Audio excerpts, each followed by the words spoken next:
the virtue of civilization, and war is its crime.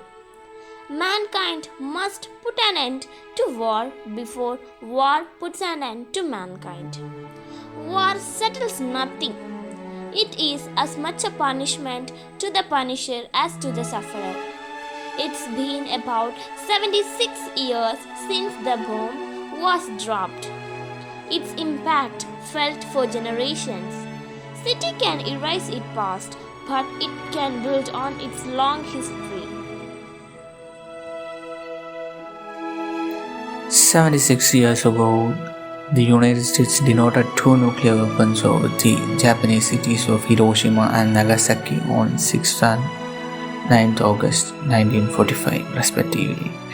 The two bombings killed between 1,29,000 and 2,26,000 people, most of whom were civilians and remain the only use of nuclear weapons in armed conflict.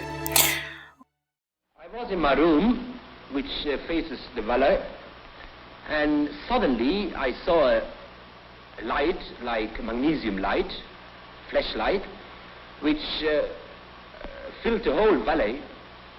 And looking out of my window to find out the reason for this peculiar phenomena, I saw nothing besides this light.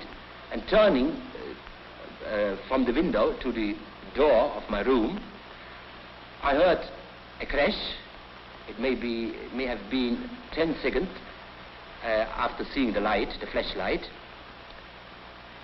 And immediately I was covered with splinters of the window frames and glass sticking into the walls and actually in my flesh itself. On 6th August, a little ball was dropped on Hiroshima, to which Prime Minister Suzuki retired the Japanese government's commitment to ignore the Allies' demands and fight on. 3 days later, a fat man was dropped on Nagasaki. Over the next 2 to 4 months, the effect of the atomic bombs killed between 90,000 and 1,46,000 people in Hiroshima and 39,000 and 80,000 people in Nagasaki.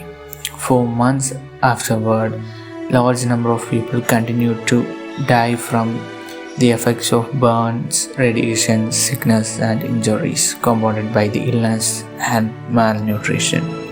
Most of the dead were civilians, although Hiroshima had a sizable military garrison. Japan surrendered to the Allies on 15 August, 6 days after the Soviet Union's declaration of war and bombing of Nagasaki. The Japanese government signed the instrument of surrender on 2nd September, effectively ending the war. The bomb of both Hiroshima and Nagasaki represented a human tragedy which should never be repeated.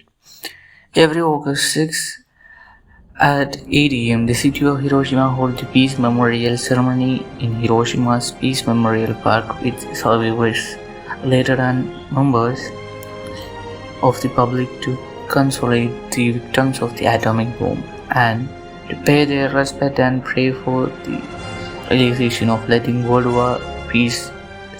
Peace ceremony is held in point of the memorial Cenobad, where families of the deceased and people from all over. You have seen the swath of destruction created by atomic power in this tale of two cities.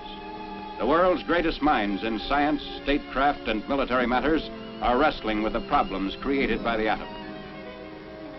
On this spot, outlined in stone, is a figure representing the average man, regardless of his race or creed.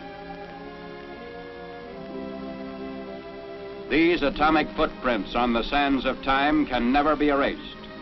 They point a path which leads to unparalleled progress or unparalleled destruction. Friends, we must raise our voice for peace and fraternity. We all should take a pledge today that we will always work together towards spreading peace and harmony, and will never endorse any act of violence. There is no beauty in war, only destruction, but peace is always beautiful. I end my words saying that peace is the only battle worth wagging. Thank you.